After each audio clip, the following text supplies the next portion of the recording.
Welcome back, Chair Harrington and Commissioners. And Chair Harrington, I will turn it over to you.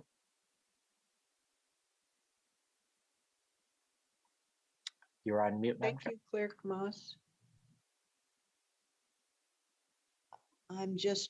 There's Commissioner Rogers. So we do have three.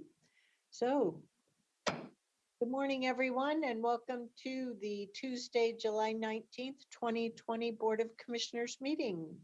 Clerk Moss, could you do us the honors? Thank you, Chair Harrington. The Washington County Board of Commissioners, also meeting as the Board of Directors for Clean Water Services and all other county service districts, is now meeting this regular session, July 19th, 2022. Commissioner Fye? Here. Commissioner Treese? Here. Commissioner Rogers? Here. Vice Chair Willie? Here. Chair Harrington? Here. Thank you. The next item on the agenda is our first public comment period of the meeting. This is an opportunity for community members to come share their thoughts with the commission for up to 2 minutes a person. Clerk Moss, do we have anyone who wishes to speak with us today? We had one person signed up, but I do not see them online right now. Would any other members of the public wish to provide public comment for up to 2 minutes to the board on any county related topic? I'll give you just a moment to utilize the raise hand function. Not seeing any hands, Madam Chair. All righty. Well, hopefully that person will be able to connect for later in the meeting. Next on the agenda is our consent agenda. Quick overview.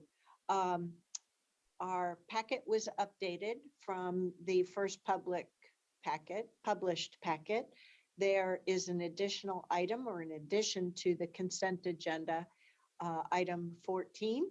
And then the material was updated for our action item. That would be agenda item G as in George 1. So the next item on our agenda is the consent agenda. Today's consent agenda consists of 14 items. There are 2 sets of minutes, 1 item from support services, 5 items from health and human services, 5 items from land use and transportation, and 1 item from county administration. What are the wishes of the commission regarding the consent agenda? Thank you, Commissioner Rogers, for a motion to adopt, and a second from Commissioner Treese. All those in favor, please vote by raising your hand or saying aye. Thank you, commissioners. Any opposed? The motion carries unanimously 5-0. Next, we move on to proclamations. And here we have a proclamation for recognizing July 17th through the 23rd of this year as Community Corrections and Juvenile Community Supervision Week. And we are one of a small handful of communities here in our state who offer both community corrections as well as juvenile justice. So it's very nice to welcome our Director of Community Corrections, Steve Berger, and our Director of Juvenile Services, Lynn Schroeder. So I'll turn it over to you. Thank you. Thank you, commissioners. We appreciate the proclamation. I would just simply like to say that I'm proud of our community corrections team and appreciate the opportunity to recognize our department's professionals working to hold justice-involved individuals accountable and make victims whole. They do amazing work, and they do amazing work every single day to keep our communities safe. This week, July 17th through the 23rd, people across the United States and Canada will join together to recognize the work that probation, parole, and community supervision professionals do for our public safety. The theme for Community Corrections and Juvenile Justice Community Supervision Week is restoring trust and creating hope, recognizing the need for our services more now than ever as our nation addresses substance abuse, mental health, systemic racism, COVID-19, and other serious issues. Working together makes for stronger bonds between our colleagues, our community partners, and those under supervision. Today in America, there are millions of adults on community supervision, and community corrections professionals are true change agents and often silent partners, yet we spend more time with our clients than most other criminal justice agencies combined. Our Community Corrections Department employs 140 professionals, supervising over 3,000 adults on probation, parole, and post-prison supervision. We carry out our community supervision and monitoring through the Community Corrections Center here in Hillsborough, our Counseling and Victim Services Center, and probation and parole field supervision activities such as home contacts, drug testing, making sure those under supervision attend counseling sessions, and helping them find suitable housing and employment. Community Corrections and Juvenile Justice Community Supervision Week is a time again to celebrate and honor these dedicated professionals in our community who work tirelessly to assist justice-involved individuals becoming better citizens who make our neighborhoods safer and more vibrant places to live. Thank you for the acknowledgement of their work today. And thank you, Chair Harrington and Commissioners, for this opportunity to recognize and celebrate the work of our community corrections and juvenile justice professionals. In Washington County, we are deeply blessed with an amazing team of diverse, talented, passionate, and committed staff. In juvenile justice, they know the work is complicated as they're working with entire families, adolescents in the midst of hormonal and developmental change, and who also have histories of childhood trauma. Our juvenile justice professionals care deeply about the youth and families we support. Their role is to be change makers, networkers, and they're fixers, motivators, encouragers. They mediate youth-parent conflicts. They creatively engage youth in ways to learn and grow. And then they often become the disciplinarian when it's necessary for community safety. Our staff are realistic, but hopeful. They believe in the possibilities in the face of difficulty. And as challenging as this work is, it's also deeply rewarding. We continue the work of our juvenile drug treatment court.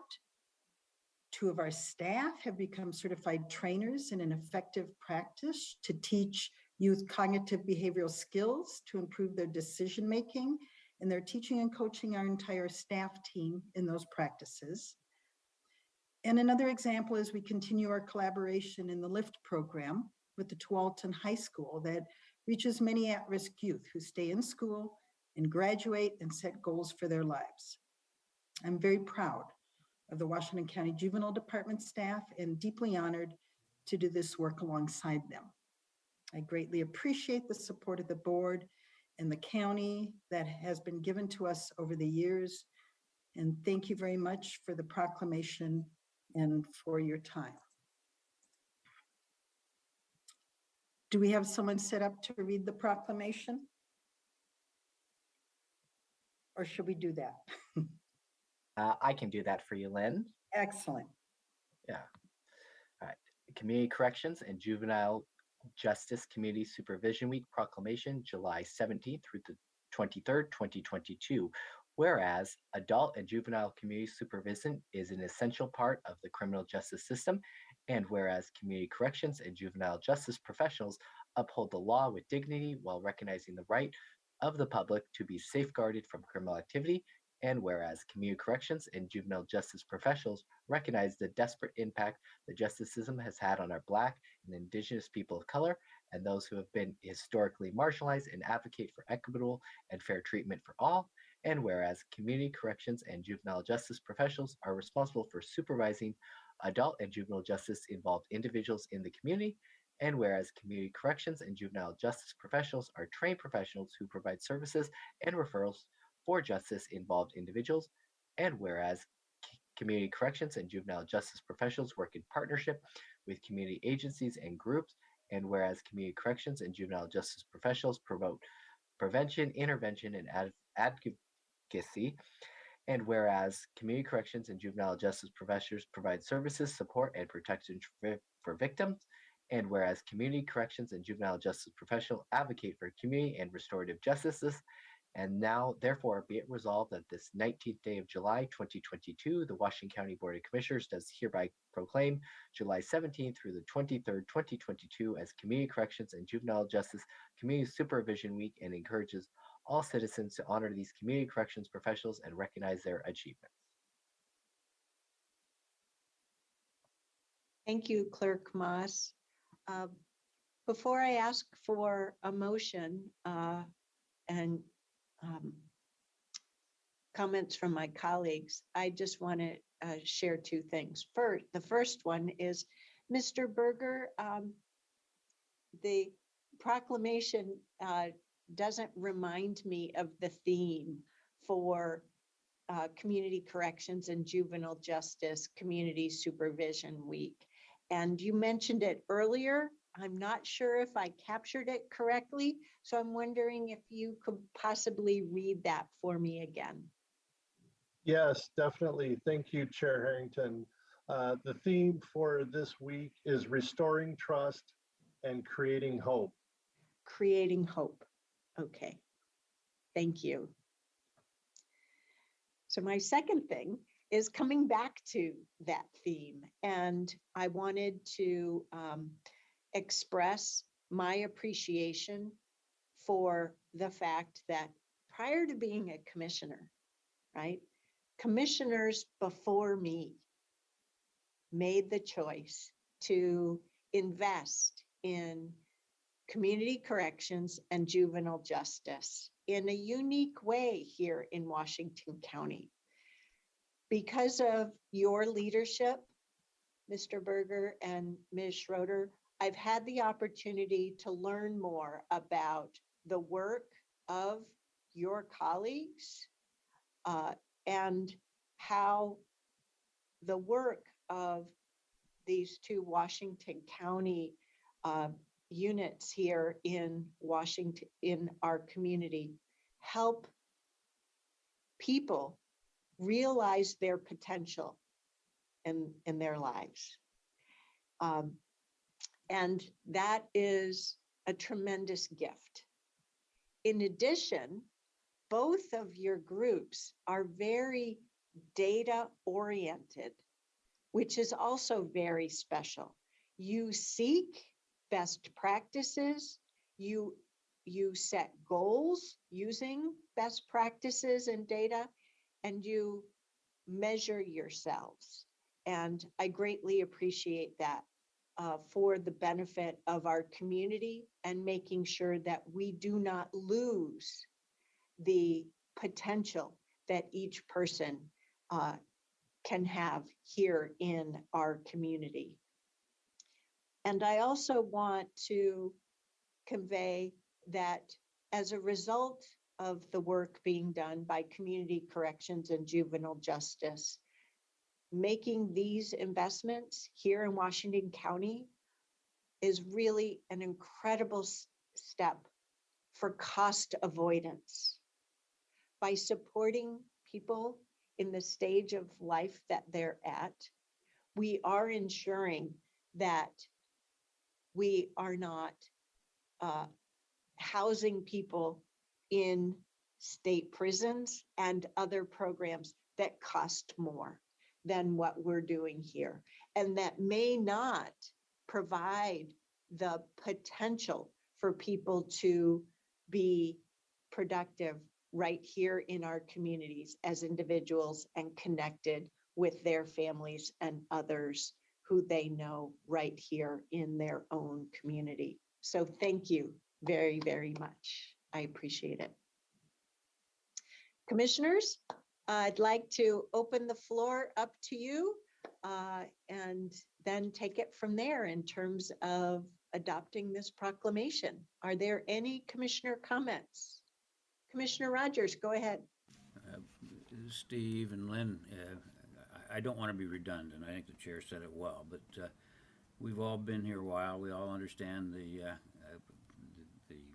challenges that we faced in making certain that this department was there and that it functioned well. And it hasn't always been the thought that that, you know, that we needed something separate from the sheriff's department, but I'm proud to have supported you the entire time, and you guys do outstanding work. You certainly indicated that, and over the past, I know, Lynn, you're going to be doing great things like laying on a beach and drinking drinks out of those small umbrellas or whatever they are. But and Steve, I know you're going to carry on a bit, but it just shows you in the past we experimented with some things and it came out successful, and that wasn't because we had great ideas, it was because you did it. So I'm proud of both of you, and thank you for making it a success.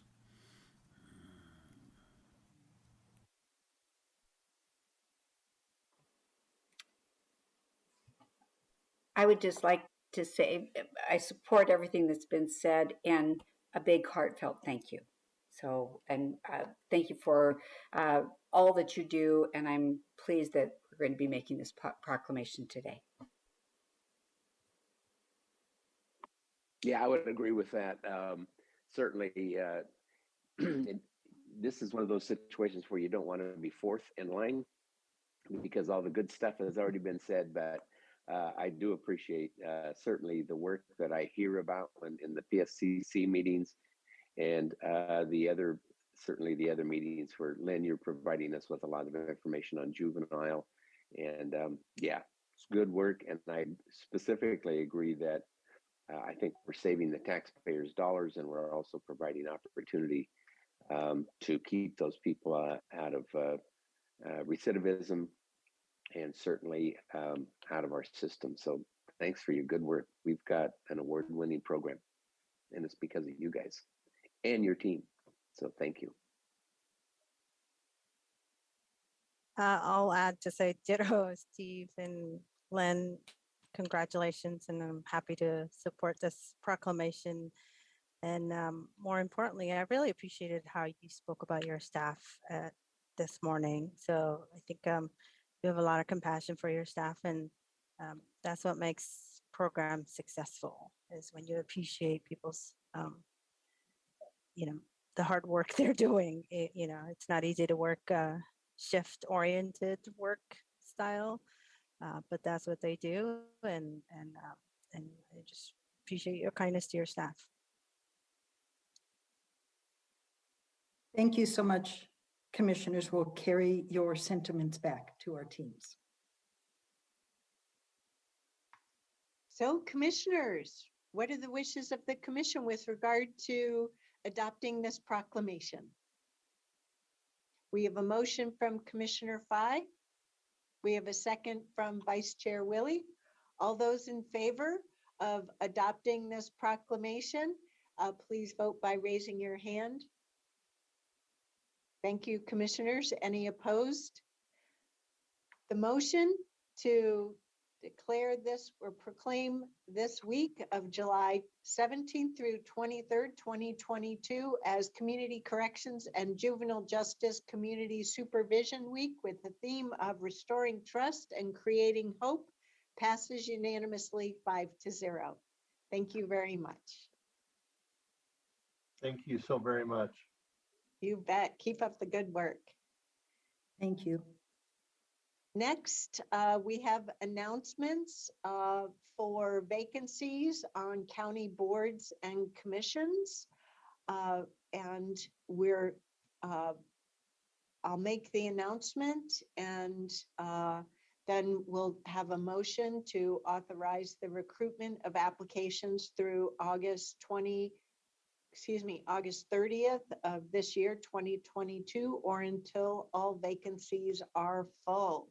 So we have the following vacancies for Aging and Veteran Services Advisory Council. We have 2 regular positions and 2 alternate positions available now. The Audit Committee has 2 positions. Behavioral Health Council has 1 position. The Board of Property Tax Appeals, and that's one of those commissions that meets just in a very defined time of year. We have an unlimited number of member positions open.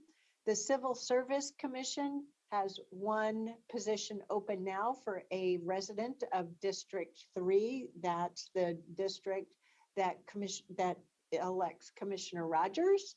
The Columbia Pacific Economic Development District has one alternate position open, and that applicants there must live in the western portion of Washington County.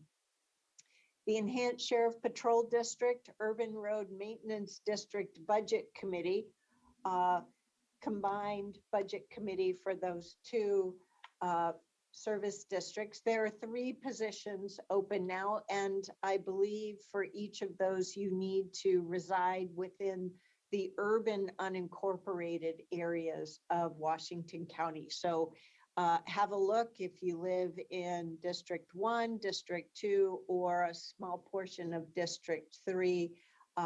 Check your property tax bill. If you see Enhanced Sheriff Patrol or Urban Road Maintenance District on your property tax bill, that means you can serve. Fairgrounds Advisory Committee, there's 1 position open. This is not the Fair Board. This is a group that handles all the facility planning, for example, and advises the board. The Farm Board of Review, another specific topic group, 2 positions available now. Homeless Plan Advisory Committee, there's 1 position open. So if homelessness is a topic of interest to you, the Housing Advisory Committee has 1 position open. If you live in the Metzger area, you may be interested in the Metzger Park Local Improvement District Advisory Board. What a mouthful. 7 positions are open there. If you live in the North Bethany area, that will be in District 2. There is a Service District for Roads Budget Committee that meets only in certain times of the year as well, somewhat limited involvement or necessary. 1 position is available there. The Northwest Area Commission on Transportation, also referred to as Northwest Act. This is related to the Oregon Department of Transportation. There's 1 position open. The Park and Recreation Advisory Board. Washington County doesn't have a lot of parks, but nonetheless, we try to do a good job and make sure we get advisement from folks in our community. There are 4 positions open. Rural Roads Operation and Maintenance Advisory District, 2 positions are available now. Urban Road Maintenance District Advisory Committee, also known as URMDAC. That's one of those really interesting combinations. There's 1 position open there. Once again, relates to the urban unincorporated areas and special districts. And then lastly, we have a big Washington County budget, and we have the Service District for Lighting number 1. We have a combined budget committee. And there are 3 positions available on that budget committee. If you have any interest in learning more about the dollars and cents of our work as a county, that budget committee is maybe of interest to you. Our staff does a great job in helping you come up to speed, and you can learn lots about our work and join us because our community members join the Board of Commissioners as that budget committee. So those are the vacancies. We have more information on the county website, co.washington.or.us under boards and commissions. So there are more descriptive information in addition to what's in our packet. So commissioners, what are the wishes with regard to authorizing this recruitment? Do we have a motion? We have a motion from Commissioner Fye, a second from Commissioner Treese. All those in favor, please vote by raising your hand. Thank you, commissioners. Any opposed? The motion carries unanimously 5-0. Next, we're moving on to public hearings, and we have one today for clean water services. If we could, it's related to the annexation of 2 tax lots and right-of-way totaling 40 acres. And it looks like we have we have quite a team here. So if I could turn it over to you, Mr. Roberts, I'd greatly appreciate it. Thank you. Good morning, Madam Chair and Commissioners. I'm going to ask Brian Robb from our Community Planning section to give a brief staff report on this proposed annexation to Clean Water Services District. And then we'll be happy to answer any questions that you may have. And then this will be a public hearing. Thank you. Thanks, Stephen. Good morning, Chair Harrington and Commissioners. I'm Brian Robb, Associate Planner with Land Use and Transportation. I'll be giving a brief presentation on proposed boundary change 22-004. Next slide, please. The tax lots depicted here are located at 13794 and 13580 Southwest Roy Rogers Road, approximately a quarter mile south of Southwest Shoals Ferry Road. The properties are located in the River Terrace Community Plan area of Tigard. Next slide, please. This request is from Stanton Street Building Company, LLC, to annex 2 tax lots and right-of-way totaling approximately 40 acres into the Clean Water Services District. And this request was initiated by a consent petition of 100% of the property owners. And county staff has reviewed the request and found that it meets the criteria for boundary changes as outlined in the staff report. Next slide, please. Staff recommends that the board conduct the public hearing and at the conclusion of the hearing, adopt the resolution in order, approving the annexation with the approval becoming effective immediately. And if there's any public testimony today by anyone other than the applicant, there's a brief statement that I'll need to read into the record beforehand. Next slide, please. With that, I can conclude my presentation and can answer any questions you may have. Commissioners, do you have any questions of Mr. Robb? Go ahead, Commissioner Rogers. Diane, I would just say, many years ago, we kept saying that cities needed to annex property before we took CWS improvements into those. And this is a classic example of what planning looks like when it's good. I mean, you went out there, you understood what the issues as River Terrace was developing. All that got annexed, and now it's just a matter of putting the service in. So I hope that model is always done in the future, that we make certain that if it's abutting or adjacent to any city, that they annex the property, and then the property goes into CWS. So just congratulations, thanks for the good work.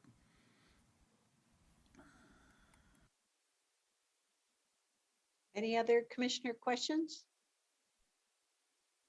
Okay, seeing none, I'd like to open this public hearing.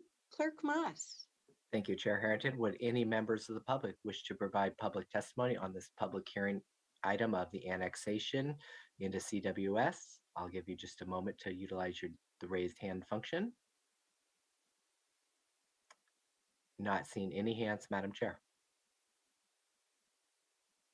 Thank you, Clerk Moss. And with that, I'll close today's public hearing. What are the wishes of the commission with regard to adopting this resolution and order for the Service District Annexation 22-004 LRP/BC? We have a motion from Commissioner Rogers. We have a second from Commissioner Fye. All those in favor, please vote by raising your hand.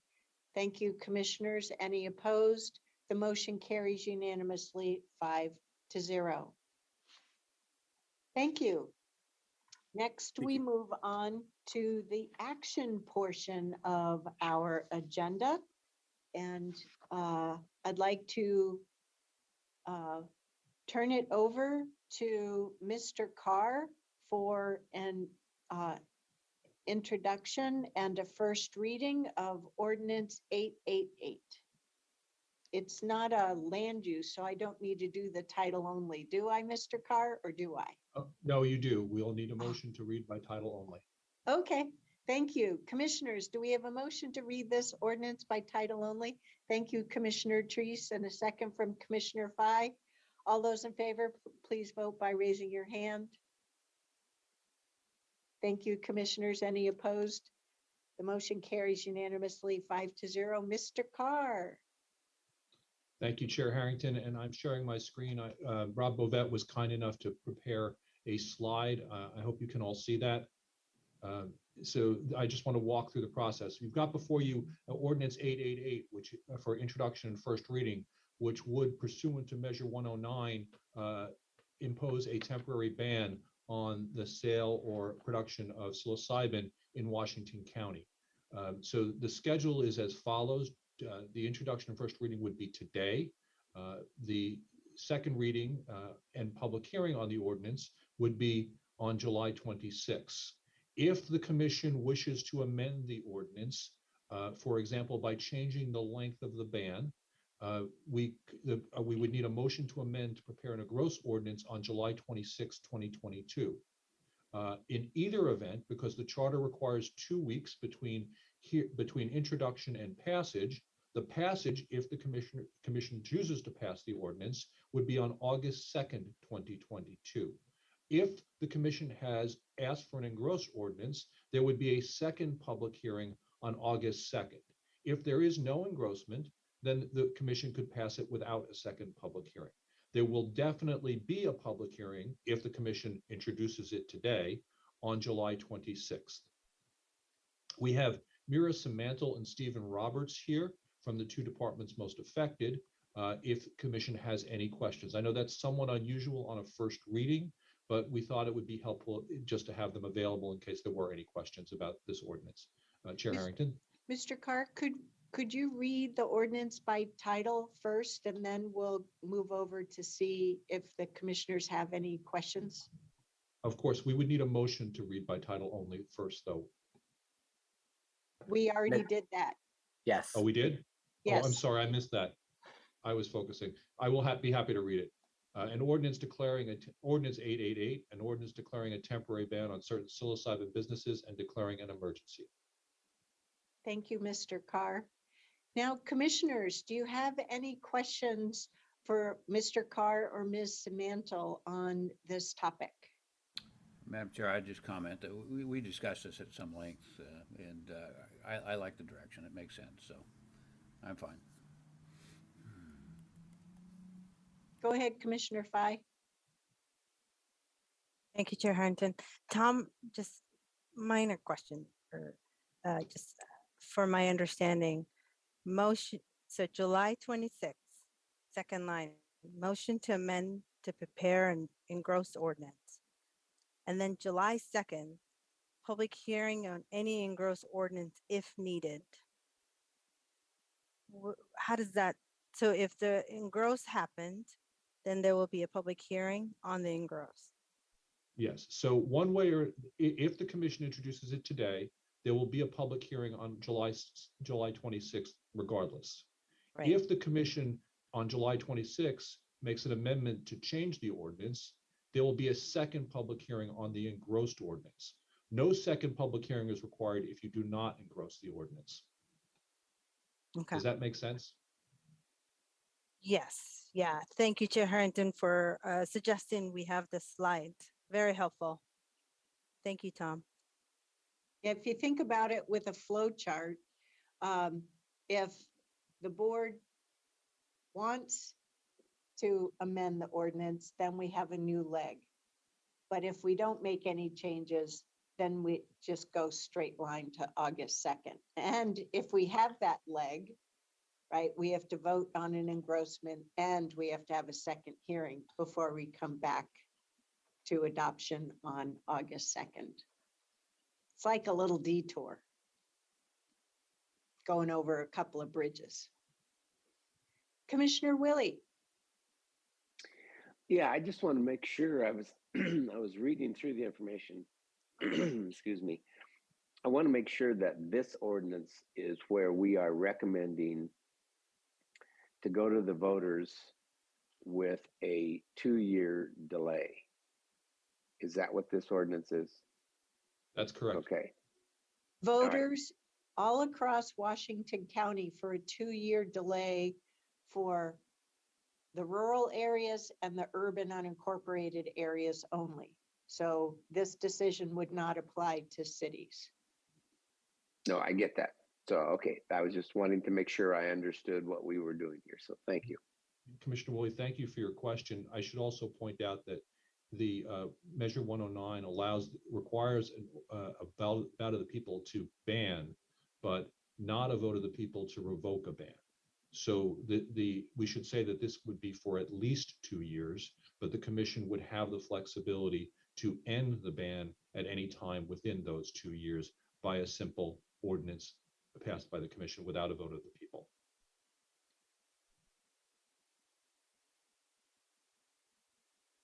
So I'll just repeat. We had a discussion on this topic at work session last week.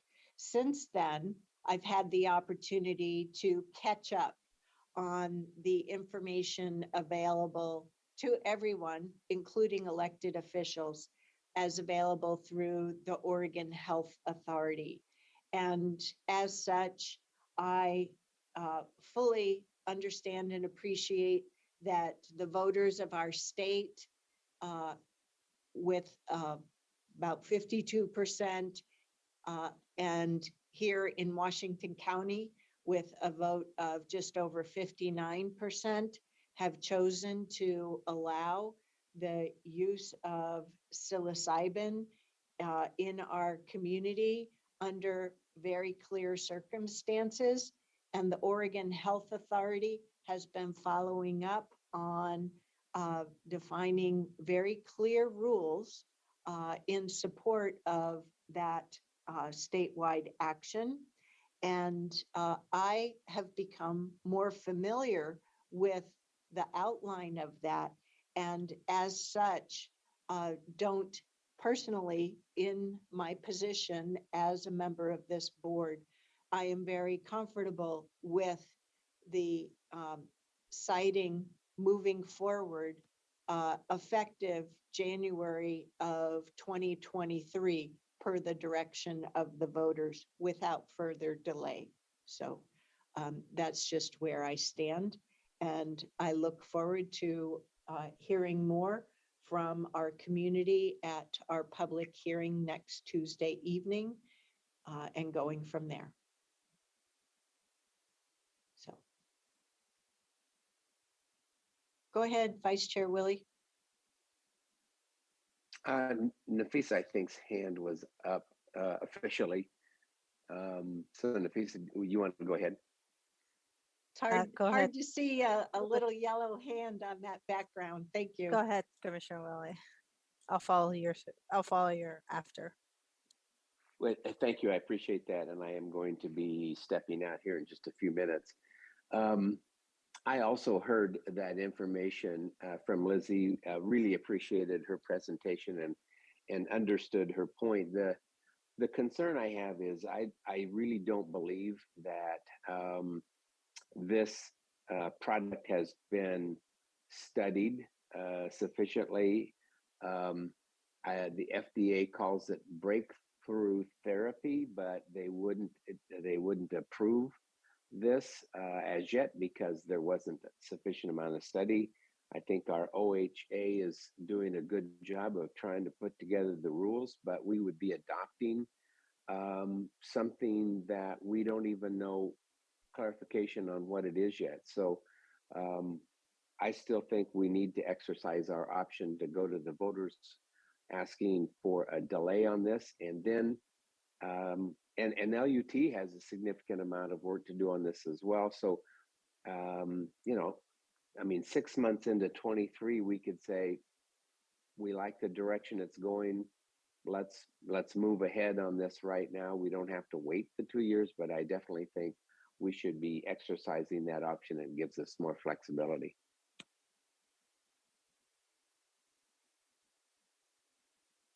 Go ahead, Commissioner Fye. Thank you, Chair. Tom, my question is to you. So going back to what Chair Harrington said, in terms of where as a one individual of this board where she stands, is that an amendment to what's in front of us today? Okay. No, so Rob Bovet provided you with three options. One was the no action option, option two was the 2-year ban, and option three was the permanent ban. So if you choose to follow Chair Harrington's position, then that would be option one, no action, where you would not pass the ordinance. I would just vote no. To be clear, I would be voting no on the ordinance. Okay, and oh boy.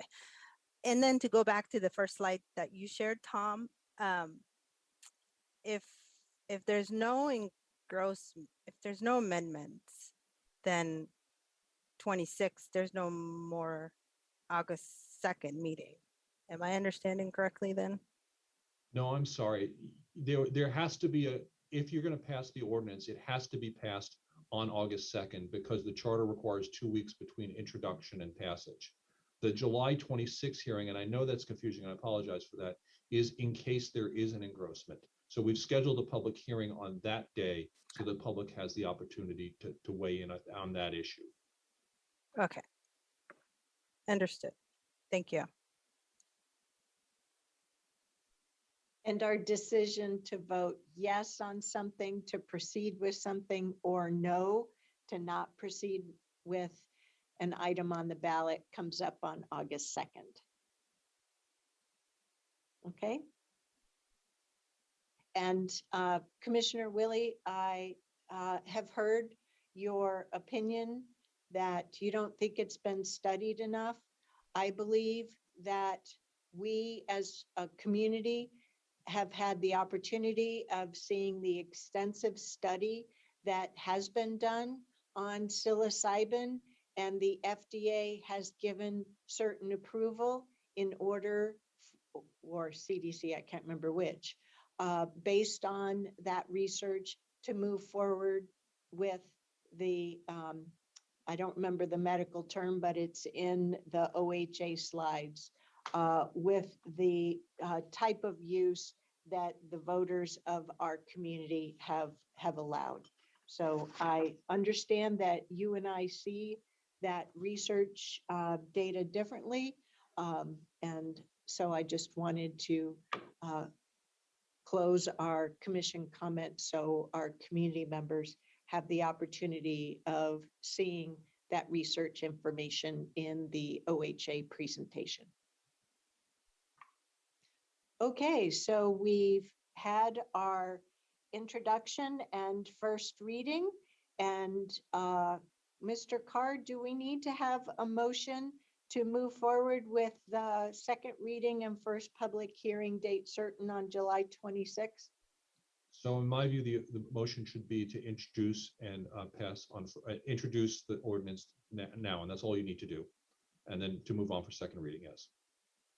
Okay, so do we have a motion to introduce ordinance 888 as read earlier by title only and move forward with the second reading and public hearing on July 26, 2022. We have a motion from Commissioner Rogers and a second from Commissioner Treese. All those in favor, please. No, you didn't make a notice. That wasn't a motion.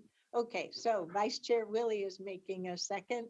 All those in favor of voting aye, please raise your hand. Any opposed? The motion carries by a vote of 3-2. Okay, so next we'll move on to our second public communication period of this meeting. This is an opportunity for community members to come and speak with us for up to 5 minutes. Clerk Moss, do we have anyone who wishes to speak with us today? Yes, we do, Chair Harrington. We have Stacy Wainwright. Stacy, can you hear us? I can. Can you hear me? Yes, we can. Please go ahead for up to 5 minutes. Okay. Good morning, Chair Harrington, Commissioner Fye, Commissioner Treese, Commissioner Rogers, Commissioner Willie, and county staff. My name is Stacy Wainwright. Our family lives near the proposed Thompson Crossing development on Northwest Thompson Road. In May, I testified at a Board of County Commissioners meeting with concerns about Land Use and Transportation Department actions regarding the Thompson Crossing development. After attending a circuit court hearing last week in which Washington County lost a case regarding this Thompson Crossing development application and the 120-day rule, I'm back to share information and to request intervention by all commissioners. To review regarding Thompson Crossing, the county ended its staff review and issued a decision at 120 days after the application was deemed complete. 120 days precisely. Then the county invited appeals, and you may recall that our family submitted an appeal of this development approval after hiring an Oregon licensed traffic engineer who identified many safety concerns related to this proposal. We submitted it within the 12 days outlined by the county. We paid $250 when submitting this appeal, which was accepted by the county. But the long and short of it, our appeal and the CPO1 appeal cannot be heard due to the Land Use and Transportation Department's error and this suit. How is this possible? Here's what I've learned as a result of this hearing. First, during the hearing, I learned that for over 20 years, state law has required that final decisions on all development applications of this type, including the resolution of all appeals, be completed by 120 days after the application is deemed complete. This is very well known, apparently. And if you look, you even see this state law referred to in the land use and transportation literature. Second, I've learned since the hearing that contrary to what had been represented by the county, Washington County Code also requires that final decisions for all actions, including the resolution of all appeals, be completed in 120 days. And third, in case you may be curious about how big a deal it is to not allow appeals, in addition to completing the review process in 120 days, we now see that under both state law and county code, allowing appeals to be heard is mandatory.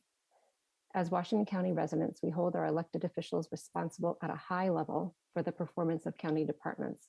And while we understand that in general, elected officials may not usually get involved in individual development application decisions, given the grossly irresponsible actions of the Land Use and Transportation Department here, and the risk to community safety from further mismanagement, in this case, we ask that the Board of County Commissioners first move the responsibility of review authority for this development application from the Land Use and Transportation Department to the Board of County Commissioners, or a hearings officer, or the Planning Commission.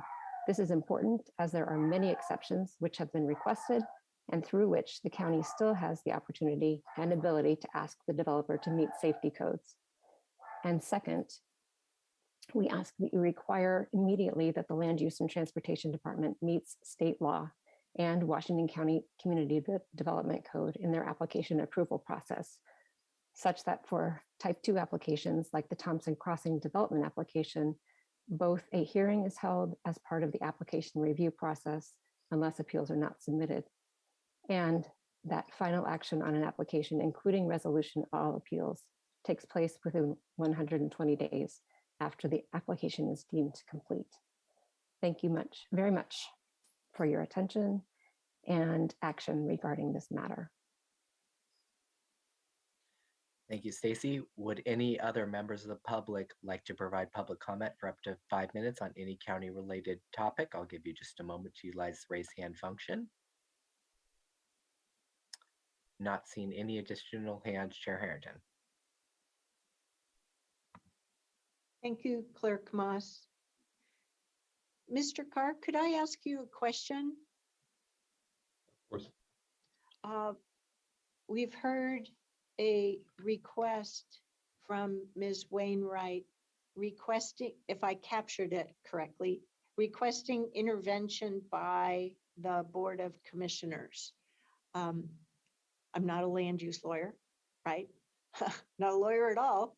I rely upon our general counsel and the attorneys in your office. So do we even have an opportunity with regard to this land use approval that has taken place? No, the commission has no authority to intervene at this point or at any point. And there are due process considerations that are very important in how we handle land use appeals, land use development applications. We have to decide them based on criteria that are in place at the time the application is filed. You have to provide the process that is in the code, which we did in this case. And it's unfortunate that the process did not allow time for appeals. We made an attempt to go to court to get that process changed, or to recognize that the state never intended to cut off appeals on an approval. The statute that Ms. Wainwright referenced refers to denials. This is the first instance that we're aware where a developer has sought mandamus, which is what they did, in the case of an approval, which is why we challenged that in the circuit court. Unfortunately, Judge Sims disagreed with our position. And as you know, we're considering whether or not to appeal that decision. Is there a time limit on Washington County through the county counsel's office on making such a appeal decision? Yes, there is. And I'd have to look. It's usually either 20 or 30 days from the final judgment, which has not been entered yet. Okay. I sometimes there's a 7-day period, and I appreciate hearing that opportunity window is still open. I thought that it was closed already. Thank you for making sure I understand. Okay. Okie dokie. Are there any other questions? Realizing that I brought this up. Okay. All righty. So the next item on our agenda are board announcements. We have one more set of dates for Board of Commissioner meetings in the month of July. And that'll be next Tuesday, July 26th. We have a work session in the afternoon starting at 2, and then a board meeting in the evening starting at 6:30. And that'll have that aforementioned public hearing on ordinance number 888. Then in the month of August, we will be having 3 sets of meetings, not the usual 4 monthly. Because after all, it's the summer months. We have commissioners on vacations and we have staff on vacation. Hooray! Thank you, everyone, for learning how to live with this contagious virus we know as COVID. So Tuesday, August 2nd, our board work session will start at 9 in the morning, and we'll have a board meeting at 10, just like today. On Tuesday, August 9th, we will be focusing just on a work session, and that will start at 9 in the morning. Tuesday, August 16th, week off. No board meetings that week. And then on Tuesday, August 23rd, there will be a work session in the afternoon at 2 and a board meeting at 6:30. I would like to thank Commissioner Vice Chair Willie in advance for running the meetings while I am on vacation.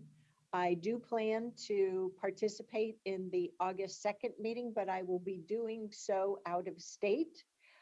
So he will run those meetings.